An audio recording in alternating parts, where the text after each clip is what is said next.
इस वर्ष हाईएस्ट अंक कितने आए हैं निबंध में? कितना है निबंध? निबंध में हम लोग लोकोक्ति से प्रारंभ कर रहे हैं, जो सबसे आपको कठिन लगता है। लोकोक्ति इसमें हम लोग समझेंगे सबसे पहले कि लोकोक्ति क्या है। लोकोक्ति किसे कहते हैं, इसको समझेंगे। अच्छा, लोक भाषा में प्रचलित है, बिल्कुल सही है, गुड। लोक भाषा में प्रचलित है, ये भी समझेंगे। और क्यों इसका जन्म हुआ, भाई लोकोक्ति का विकास क्यों हुआ, इसको भी समझेंगे। और किसने किया है, और कब से हुआ है, कब से हुआ और कहाँ होता है। लोकोक्तियों का जन्म कहाँ होता है और कहाँ नहीं होगा। आज उदारीकरण के 30 वर्ष हो गए, 35 वर्ष हो गए, नहीं तो 3 दशक हो गए, क्या अब भी संभव है क्या? अब लोकोक्ति बनना संभव है ना? 3 दशक हो गए, मतलब बन सकता है, बन सकता है। चलिए देखते हैं कैसे बनेगा, क्वेश्चन मार्क लगाते हैं। और बोली और भाषा का मतलब क्या है? बोली और ये सत्य का कौन सा एस्पेक्ट व्यक्त करता है? क्या ये पूर्ण सत्य होता है या औसत सत्य होता है या केवल सरल अर्थ में होता है? लोकोक्तियां जो होती हैं वो कंप्लीट ट्रूथ होती हैं या एवरेज ट्रूथ होती हैं, या जो उसका मीनिंग है, शब्दार्थ, वही लगाएं हम? तो ये सब कुछ मूलभूत प्रश्न है, फिर उसके बाद हम लोग व्यवहारिक स्तर पर लोकोक्ति पर आएंगे। कल एक चर्चा किया था हम लोगों ने, तो इन्हीं में से कुछ प्रश्नों को देखते हैं सबसे पहले।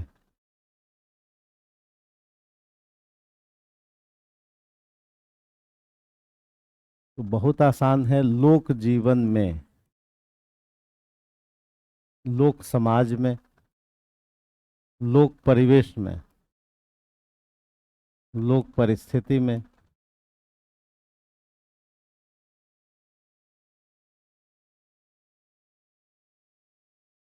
लोकोक्तियां कहाँ जन्म ले रही हैं? लोक जीवन में, लोक समाज में, लोक परिवेश में।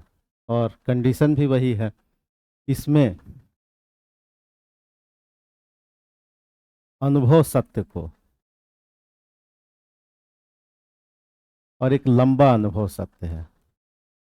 लंबे जीवन में जो अनुभव सत्य होता है, 1-2 वर्षों का नहीं, कई वर्षों का। लंबे जीवन में जो अनुभव सत्य है, और ये अनुभव सत्य चाहे वो समाज का हो, चाहे अर्थ जगत का हो, चाहे वो धर्म जगत का हो, या दर्शन का हो, समस्या का हो, कोई भी हो। जीवन के बहुत सारे क्षेत्र हैं, चाहे वो खेल जीवन का हो, चाहे वो पर्व त्योहार का हो, चाहे वो रीति रिवाज का हो।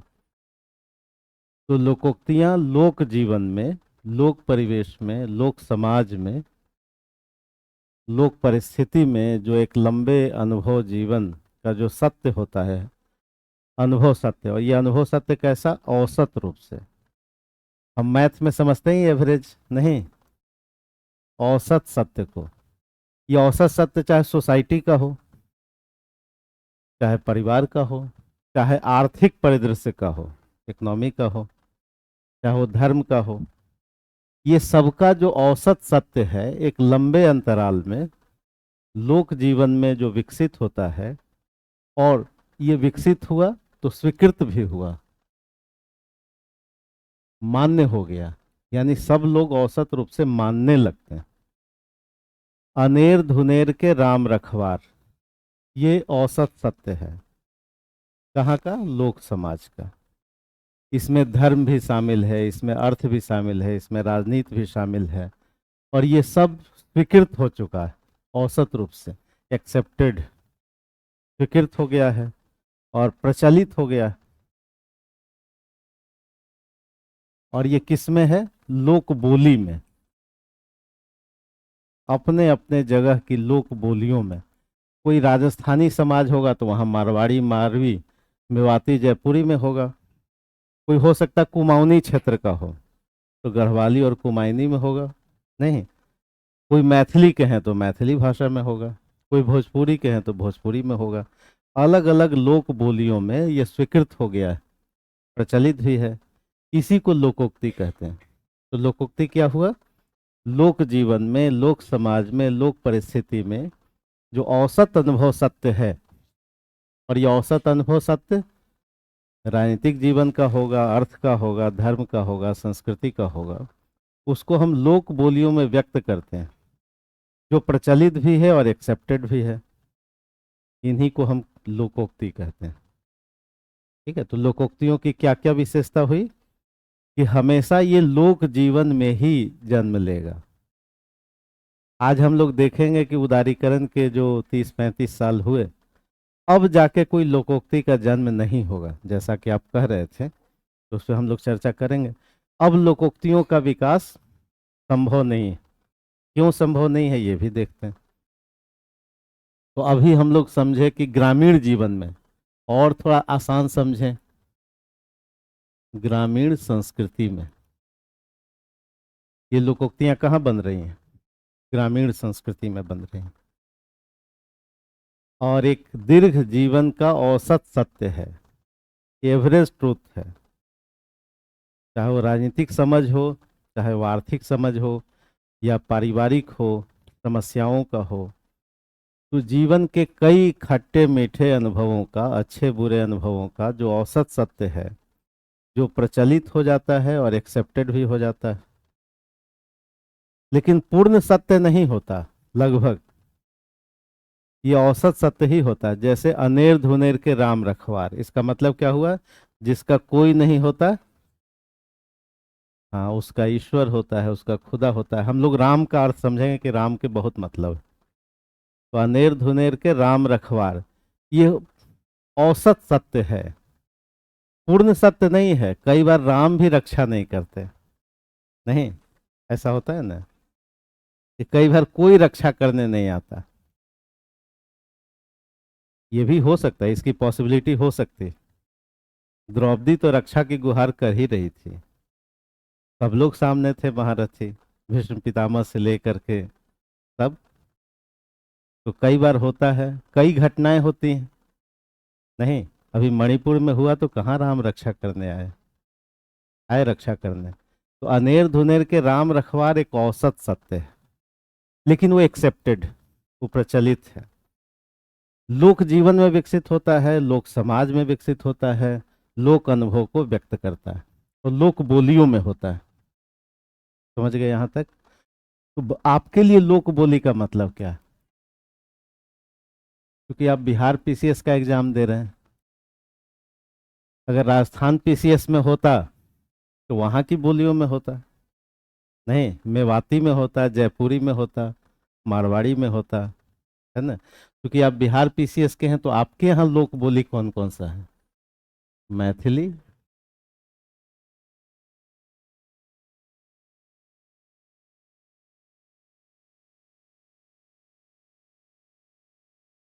ये मुख्य रूप से। और भी हैं, और भी बहुत हैं, तो ये संश्लिष्ट रूप से। और भी बहुत हैं, अंगिका भी है, और कई सारी बोलियां।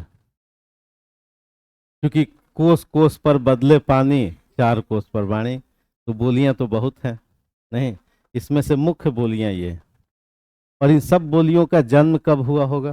हाँ, बात तो सही है कि लंबे, लेकिन लगभग इन बोलियों का कोई मैथिली वाले भी लोग होंगे, भोजपुरी वाले भी लोग होंगे, और मगही क्षेत्र में है तो मगही वाले तो होंगे ही। मगही वाले कम है क्या?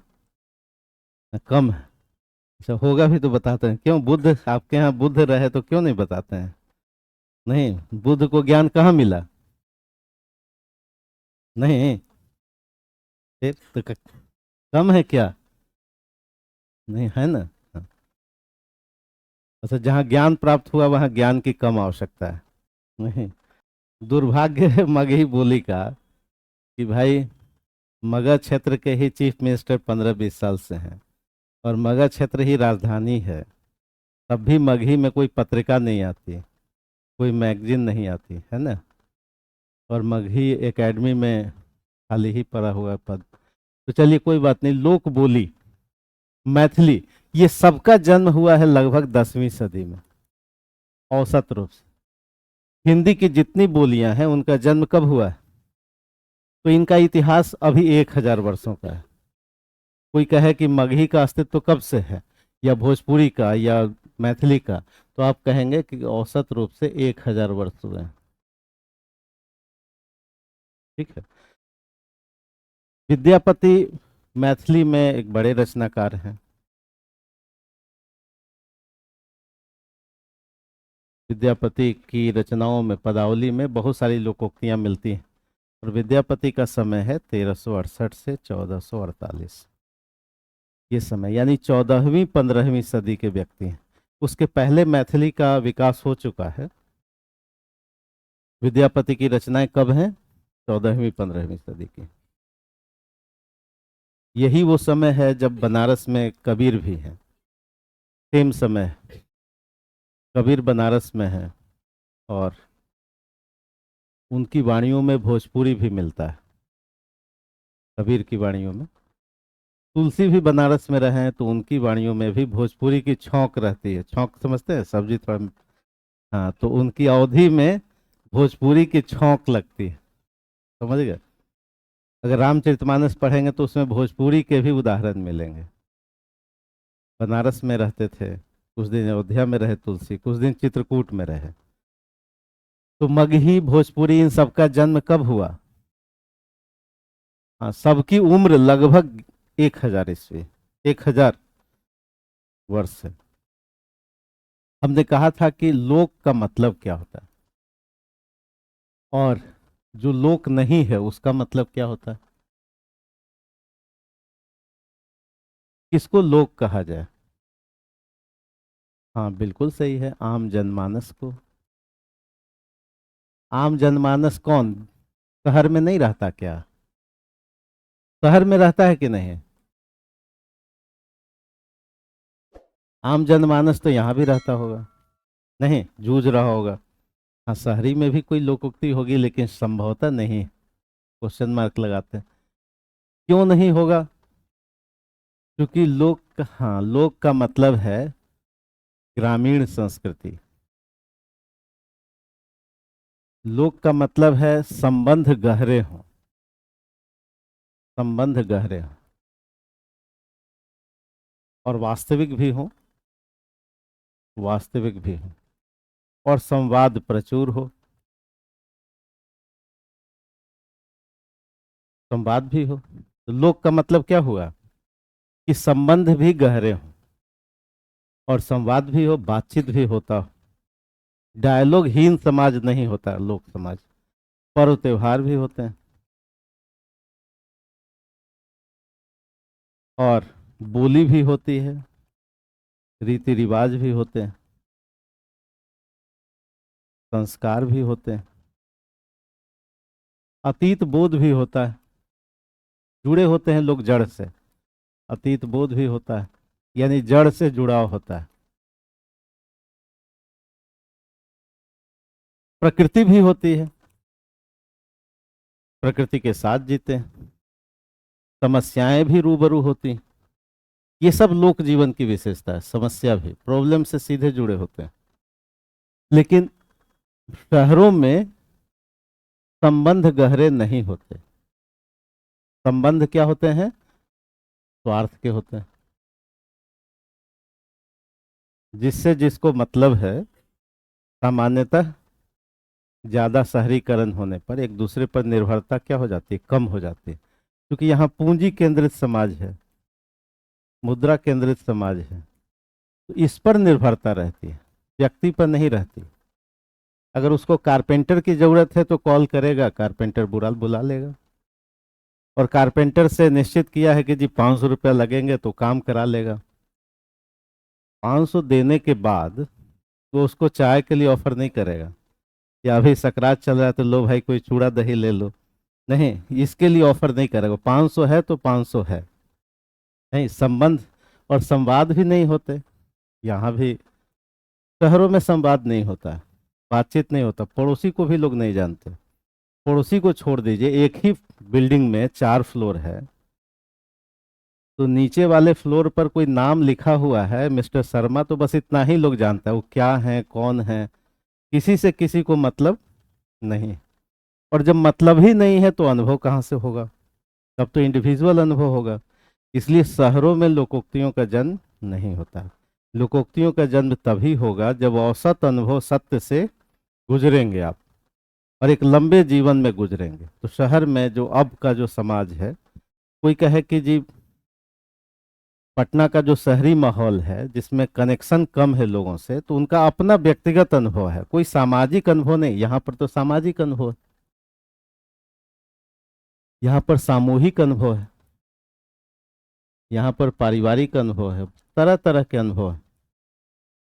शहर में प्रकृति भी नहीं होती। प्रकृति भी क्या है, ये भी उदास। पेड़ भी एक दूसरे से बात नहीं करते, तन्हा है खड़े, नहीं। हाँ, रोते नजर आएंगे। कभी कहीं लोग प्रकृति को कैद करना चाहते हैं, घर में गमला लगा लेते हैं, तो हम प्रकृति को गुलाम बना के रखना चाहते हैं, है ना। बालकनी में थोड़ी सी जगह है तो उसी में गमला लगाएंगे, है ना, है कि नहीं। और एक आध कोई सब्जी किसी को बहुत शौक है तो गमला में ही क्या करेंगे, हाँ उसका फोटो डालेंगे, देखिए हमने सब्जी भी क्या किया है। हाँ, तो कहने का मतलब है कि शहरों में प्रकृति भी नहीं है, शहरों में संबंध भी नहीं है, संवाद भी नहीं है, बातचीत ही नहीं होती किसी से। और अब तो गांवों में भी नहीं होती। अब तो गांव भी कैसे होते जा रहे हैं, शहर बनते जा रहे हैं। इसलिए कवि ने कहा कि शहर की नशीली हवाएं गांव को भी भरमा रही हैं। गांव भी भ्रमित है, चकित है। अब सारी सुविधाएं गांव में भी हैं, वहां भी एकल स्थिति है। कोई किसी से वहां भी बात नहीं करता। लेकिन अब आज से 100 साल पहले की बात आप जानिए, तो उस समय क्या था, एक दूसरे पर निर्भरता थी। और उसके पहले जानिए, जब फ्यूडल स्ट्रक्चर रहा होगा तो वस्तु विनिमय पद्धति थी, ग्राम केंद्रित अर्थव्यवस्था थी। और जब ग्राम केंद्रित अर्थव्यवस्था थी तो एक तरह का उसकी दुर्बलता भी थी कि शोषण भी बहुत होता था, क्योंकि वस्तु का विनिमय जब होगा तो व्यक्ति बाहर जाएगा ही नहीं। अभी तो पैसा है जेब में, तो कहीं भी आपको कोई सताएगा तो आप बाहर चले जाइएगा, नहीं कमाने दिल्ली मुंबई चले जाइएगा। लेकिन अगर मान लिया कि पैसा नहीं होता, तो कितना अनाज ढो के आप ले जाते, ठीक है, आपको उसी पेरीफेरी में रहना होता। और कई लोग जो पुराने लोग हैं उनको सुने होंगे कि वो पटना भी नहीं है, पूरा जीवन वहीं गुजर गया, गांव में ही गुजर गया। इसका मतलब ये है कि ग्रामीण समाज में जो औसत अनुभव है, सामाजिक अनुभव है, धर्म का अनुभव है, रीति रिवाज का अनुभव है, समस्याओं का है, जीवन के उतार चढ़ाव का है, कहीं बहुत दुख कहीं बहुत सुख, ये बहुत सारी स्थितियां जटिल। इन जटिल स्थितियों में एक अनुभव संसार विकसित होता है, और ये वर्षों का होता है, एक पीढ़ी से दूसरे पीढ़ी तक। और इसी एक पीढ़ी से दूसरे पीढ़ी तक जो अनुभव निष्कर्ष निकलता है, उसी में से कोई कहता है कि अनेर धुनेर के, चूंकि उसको कभी महसूस होता है कि कोई ना कोई इसकी रक्षा कर रहा है, प्रकृति रक्षा कर रही है। अचानक कुछ चीज मिल जाएगा, कोई ना कोई उसका संतान ही बड़ा होगा, पढ़ लिख जाएगा, कहीं निकल जाएगा, है ना। बुरे काम का बुरा नतीजा वो एक दिन का नहीं है कि जी इस आदमी ने बुरा काम किया और बुरा नतीजा निकला।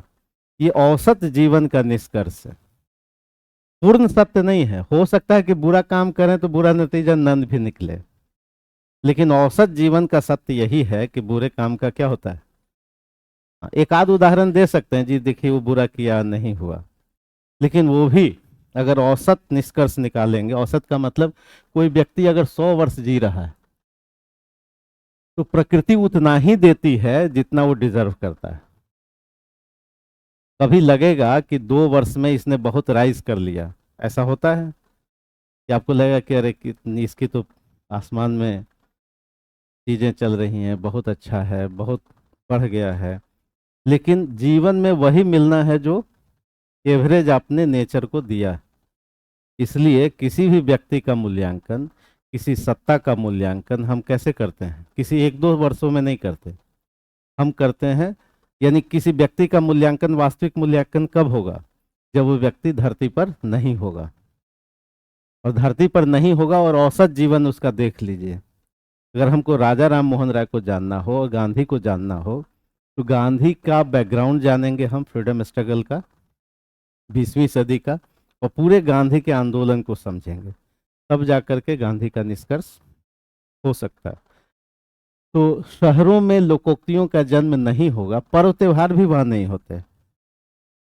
यहाँ जो होली होती है और शहरों में जो होली होती है, वो केवल बच्चे क्या करेंगे, सिंबॉलिक रूप से वो हाँ गुब्बारा में थोड़ा पानी डालेंगे और ऊपर से दो चार फेंक देंगे, हो गई उनकी होली। और गार्जियन को भी लगता है कि देखो बच्चे को ठंड लग जाएगी, इन्फेक्शन हो जाएगा। नहीं होता है ना? हाँ बहुत कुछ हो जाएगा। और गार्जियन भी कहता है कि देखो गली में वो खेलो मत, पार्क में मत जाओ, चलेंगे तो हम साथ में चलेंगे, है ना? तो यही कारण है कि शहरों में लोकोक्तियों का जन्म, क्योंकि संबंध ही नहीं है। तो संबंधी और संवादी डायलॉग ही नहीं है। जब डायलॉग ही नहीं है तो फिर अनुभव कहाँ से आएंगे? अनुभव तो एकल होगा। कोई मिस्टर ए कोई नौकरी कर रहा है दिल्ली में, तो लंच पैक किया, सुबह नाश्ता किया, फिर दोपहर का भी इंतजाम साथ में करके जाता है। तो लंच लिया, मेट्रो पकड़ा, ऑफिस आया, ऑफिस में गुना भाग किया, फिर मेट्रो पकड़ा, फिर यहाँ आया।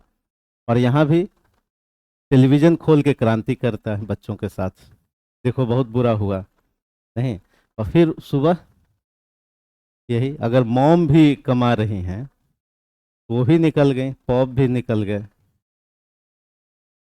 नहीं, मॉम और पॉप दोनों निकल गए। हाँ बाय बाय करके निकल गए, बच्चा स्कूल जा रहा है ना? अब वो पापा संडे सैटरडे के हो गए। तो पापा कौन से हो गए? संडे वाले। अब चूंकि इतना एक हफ्ता, एक सप्ताह जो है प्रायश्चित में है पापा, तो संडे को जाके मॉल वगैरह में, हाँ उसको क्या खिला देगा? जो कहे, ये केवल प्रायश्चित भर है। मतलब गार्जियन का प्रायश्चित है कि बच्चा जो डिमांड कर रहा है, उसकी मजबूरी है खुश करने की, वो बर्गर मांगे जो मांगे, है ना? क्योंकि आप तो प्रायश्चित कर रहे हैं हफ्ते का, और संडे को आप क्या कर दे रहे हैं उसका? अब देखिए कोई बातचीत ही नहीं है कहीं, अपने बच्चे से भी बातचीत नहीं है। इवन इफ कि बच्चा कब बड़ा हो गया, हाँ इसका भी आभास तब हुआ जब जब वो, चलिए स्कूल में नाम लिखवाना है, अब जाके आभास हुआ कि मेरा बच्चा क्या हो गया। और फिर कब 10वीं में आ गया ये भी नहीं पता चला। पीटीएम मीटिंग में भी जाने की, हाँ कभी कोई, तो बड़ी याद कीजिए जब सूरदास लिख रहे होंगे और नटखट कृष्ण कह रहे होंगे, नहीं, हाँ कृष्ण कह रहे हैं कि मैया चंद खिलौना लई हो, मुझे कैसा खिलौना चाहिए? और अभी माँ यशोदा पहना करके साफ सुथरा करके कपड़ा पहनाई है, वो कह रहा है बच्चा क्या कि मुझे क्या चाहिए? चंद खिलौना। और नहीं दोगी तो जई हो लोट धरनी पर, अभी तेरी गोद नहीं हो। अभी धरती पर लौट जाएंगे। माँ कहे नहीं इन्फेक्शन लग जाएगा, ऐसा तो नहीं कहे। हाँ कृष्ण को इन्फेक्शन नहीं लग रहा है ना? जई हो लौट लौट जाएंगे धरती पर, तेरी गोद नहीं हो। और देखिए माँ और पुत्र कितना बढ़िया संवाद है, कितना बढ़िया डायलॉग है। हंसी समुझावती कहती जसोमती, हंसती हैं समझाती हैं, और जसोदा कहती हैं कि बेटा मान जाओ, तुमको नई दुल्हनिया दई हो। एक माँ सपने देख रही है कि बच्चे की शादी होगी, नहीं बच्चा कहाँ है अभी? अब बताइए, अब है ऐसा क्या? अब तो मॉम और पॉप दोनों क्या है? अब प्रायश्चित के लिए बच्चे को मोबाइल दे दिया है ना? वो उसी में कार्टून देख रहा है। अब तो परिवार का भी अनुभव नहीं है, संबंधों का भी अनुभव नहीं है। जब निहायत निजी संबंधों में अनुभव बिखर गया है, तो फिर ये पूरे सामाजिक और सामूहिक स्तर पर तो अनुभव हो ही नहीं सकता। इसलिए जहाँ भी अनुभव कम है वहाँ लोकोक्तियों का जन्म नहीं होगा, क्योंकि लोकोक्तियाँ एक एवरेज ट्रूथ को ही बताती हैं और एक दो दिनों का अनुभव नहीं है, एक लंबे जीवन अंतराल का अनुभव है ना। अब वो चीजें कहाँ है, रीति रिवाज भी नहीं है शहरों में, संस्कार बोध भी नहीं है। आज भी ग्रामीण समाज में लड़कियां मायके या ससुराल जाती हैं तो कुछ रस्म रिवाज होता है नहीं? और शहर में इसको हम, शहर में कोई है रीति रिवाज संस्कार नहीं। बहुत तरह की बातें हैं, बहुत। आप थोड़ा सा और थोड़ा पीछे जाइए, या अभी भी शादी वगैरह में जो महिलाएं लोकगीत गाती हैं, कभी ध्यान से सुनिए। हालांकि अब तो वो भी क्या हो गया है, कैसेट वगैरह सब आ गया है नहीं, लेकिन जो ग्रामीण समाज में महिलाएं जो शादी में या कुछ अलग अलग अवसरों पर जो गाती हैं, कितना प्रयोग धर्मी वो गीत है। शांत होकर के सुनिए, कलम कॉपी लीजिए, उनको न पता चलने दीजिए कि कोई नोट कर रहा है। तरह तरह की गालियां, आप आश्चर्यचकित हो जाएंगे नहीं कि इतनी प्रयोग धर्मिता भी हो सकती है ना। हाँ, और किसी को नहीं पड़ी है तो स्लिप भिजवा दीजिए, किसी से कहवा दीजिए कि ये फूफा जी बच गए हैं अभी, है ना। है ना। तो ये कैसे होगा, और सामूहिक रूप से, ऐसा नहीं कि एक आदमी गा रहा है, सामूहिक और सामाजिक रूप से। तो ये रीति रिवाज, अगर घर गांव की बेटी है तो गांव की बेटी समझी जाती थी। बहुत तरह की बात है। इसका मतलब यह है कि लोक बोलियों में ही लोकोक्तियों का जन्म होगा, और कई वर्षों के एक दीर्घ अनुभव सत्य को ये व्यक्त करता है।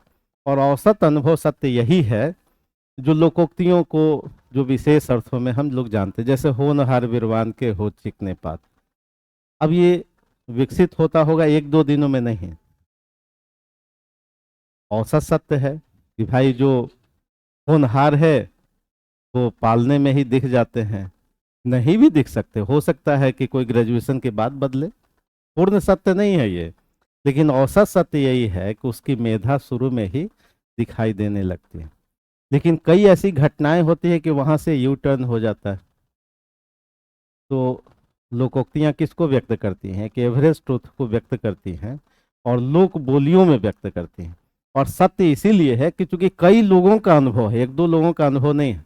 जैसे कहा जाए कि सैंपल बहुत सारे लोगों का है और बहुत दिनों का है, इसलिए वो सत्य दिखाई देता है। क्लियर हुआ यहाँ तक? कोई सवाल? तो समझ गए उदारीक अब जो है धीरे धीरे। हाँ, अभी भी आदिवासी समाज में जहाँ एक दूसरे की निर्भरता है, एक दूसरे से संबंध हैं, जो बहुत पिछड़े समाज हैं, वहाँ पर लोकोक्तियों का जन्म होगा। लेकिन शहरी समाज में जहाँ पर संबंध और संवाद कम होते जा रहे हैं, जहाँ प्रकृति से व्यक्ति दूर है, समाज दूर है, रीति रिवाजों से दूर है, वहाँ अब लोकोक्तियों का जन्म नहीं होगा। यानी अब तक जो उपलब्ध लोकोक्तियां हैं उसी में से प्रश्नकर्ता को वो प्रश्न चयन करना है, नया इजाद कोई नहीं करेगा। यानी आपने 200-300 लोकोक्तियों का सरल अर्थ जान लिया है, तो आप निश्चिंत रहें कि उसी में से सवाल आएगा, यानी प्रश्न आउट है नहीं। 300-400 सरल अर्थ जान लेना है, यानी और संख्या बढ़ा लीजिए, 400 कर लीजिए, सरल अर्थ जान लीजिए। और कम से कम 50 प्लस को लिख लीजिए, ये 800 शब्द। अगर इतना कर लेते हैं तो समस्या समाप्त हो जाती है। 200-300 को सरल अर्थ जानना है, जो मुश्किल से 2-3 दिन का मामला है। 4 दिन का, 5 दिन का नहीं, 5 दिन में तो अर्थ जान ही लेंगे। और 50 लोकोक्तियों को लिख लेना, लिखने का प्रैक्टिस कर लेना। हो गई तैयारी। इसके बाद आप निश्चिंत होकर के एग्जाम हॉल में जा सकते हैं कि हमको इस विषय में क्या आ सकता है, 70% अंक आ सकता है। और चूंकि लिखते हुए वर्तनी की गलती भी समझ ही लेंगे। अब ये लोकोक्ति आएगी कहाँ से? तो रामचरितमानस एक बहुत बड़ा स्रोत। परीक्षक कहाँ से प्रश्न देखेगा? तो रामचरितमानस घर घर में है, अवधी भाषा में है, लेकिन अवधी के साथ साथ इसमें अन्य भाषाओं का भी मिश्रित रूप। अवधी मेन है, लेकिन कई सारी और भाषाओं का, क्योंकि अभी भाषा का मानकीकरण नहीं हुआ है। तो अवधि मुख्य है, इसलिए हम अवधि की रचना कहते हैं, लेकिन उसमें केवल अवधि नहीं है, उसमें बहुत सारी भाषाएं हैं, उनके शब्द हैं। तो रामचरितमानस में बहुत लोकोक्तियां हैं उनकी पंक्तियों में, क्योंकि तुलसी बहुत गहरे अनुभव के रचनाकार हैं, व्यापक अनुभव। हाँ बताइए, पूछिए। नहीं, वो तो अलग विषय, पिछड़ा हम नहीं कर रहे, हम लोक जीवन कह रहे हैं, यानी वैसा समाज जिसमें संबंध और संवाद गहरे हैं, है ना। बाकी अगर पिछड़ा कह भी दे तो कोई आपत्ति इसलिए भी नहीं है क्योंकि उनकी भाषा पिछड़ी है। वही समाज उन्नत होगा जिसकी भाषा उन्नत। एक महत्वपूर्ण शर्त। कौन समाज उन्नत है? आपका हिंदी समाज भी पिछड़ा है। क्यों पिछड़ा है? हिंदी भाषा पिछड़ी है, इसको मानने में कोई गुरेज नहीं। अंग्रेजी समाज निश्चित रूप से उन्नत है। हिंदी समाज पिछड़ा है या नहीं? किसी समाज की उन्नति का सबसे बड़ा निर्धारक तत्व क्या है? भाषा।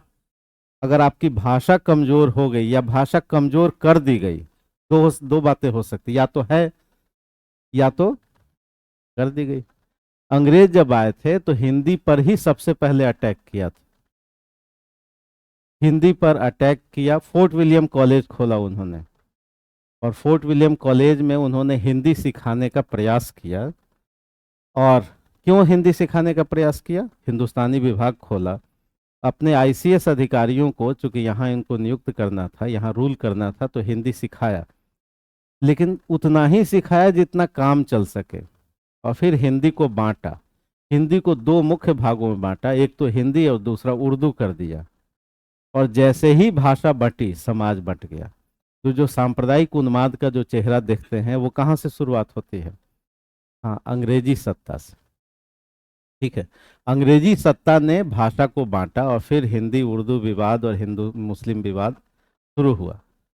और आज़ादी के बाद भी हमारे सत्ता के धीशों ने भी क्या किया?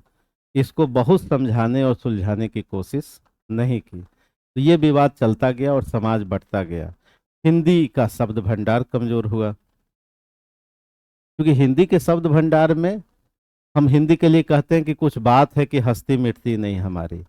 इसका मतलब है कि हिंदी अपने शब्द भंडार बढ़ाती रहती है।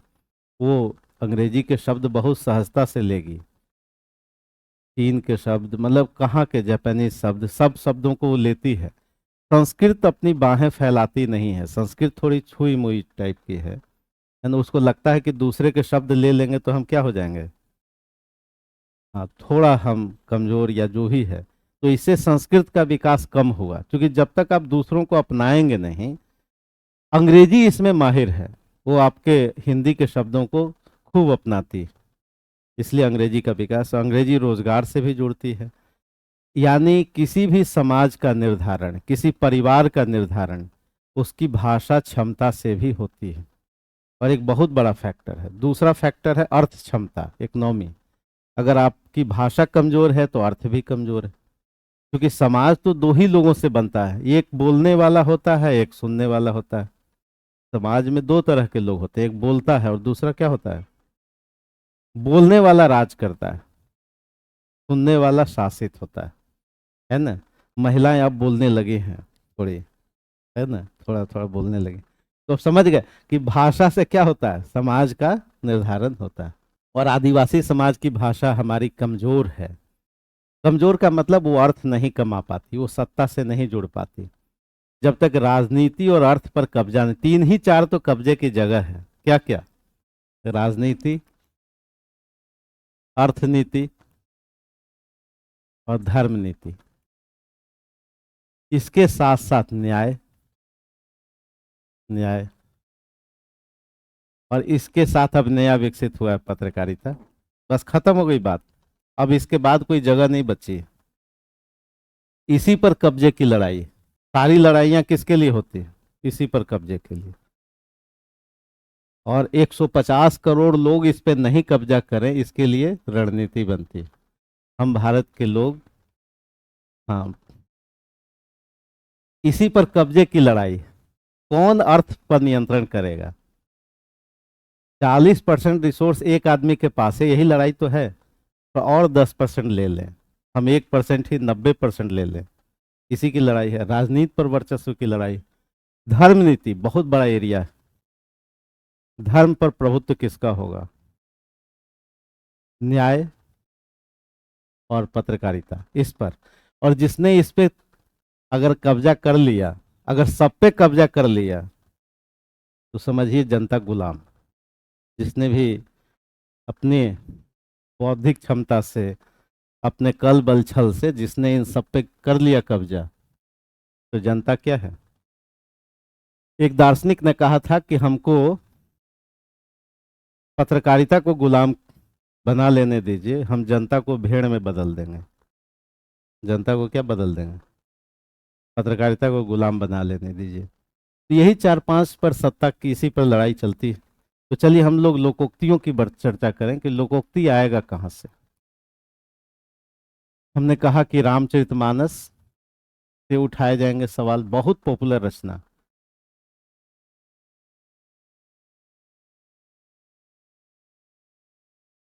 मैला आंचल, रेणु। मैला आंचल एक उदाहरण, रेणु की कई रचनाएं हैं। परती परिकथा है, दीर्घतपा है, पलटू बाबू रोड है, कई सारी रचनाएं हैं। तो रेणु की रचनाओं में कहानियां हैं, रेणु की रचनाओं में लोकोक्तियां भर, एक मैला आंचल ही पढ़िए, सैकड़ों लोकोक्तियां मिल जाएंगी, है ना। और आपको आश्चर्य नहीं होगा कि यहाँ से सवाल पूछे जाते हैं। मैला आंचल को आप एक बार कर लीजिए, तो आपको लोकोक्तियों का भाव सब समझ में आ जाएगा। बहुत लोकोक्तियां हैं रेणु के। प्रेमचंद के यहाँ बहुत लोकोक्तियां हैं। प्रेमचंद ने 300 प्लस कहानियां लिखी, उपन्यास लिखे। हर पैराग्राफ में लोकोक्ति मिलेगी। गांव से, चूंकि ग्रामीण कथा है, लोकोक्तियां कहाँ मिलेंगी? जो ग्रामीण कथा है। रेणु के यहाँ इसलिए मिलेंगी कि ग्रामीण कथा है, आंचलिक कथा है, अंचल विशेष का है, तो वहां पर लोकोक्तियां मिलेंगी। भिखारी ठाकुर के यहाँ लोकोक्ति मिलेगी। शिवपूजन सहाय के यहाँ, विद्यापति के यहाँ। यानी जो साहित्य है, जो लिटरेचर है, कोई भी परीक्षक आपका क्वेश्चन कहाँ से लेगा, है ना। कोई भी परीक्षक आपका जो प्रश्न है वो कहाँ से चयन करेगा? इन्हीं सब रचनाओं को देखेगा, उसमें, हाँ, उसमें से कुछ लोकोक्तियों को वो चयन करेगा और आपके एग्जाम में वो देगा। तो अब हम लोग एक एक करके व्यवहारिक, यहाँ तक कोई सवाल तो नहीं? कुछ लोकोक्तियों को पढ़ने की, समझने की कोशिश करते हैं।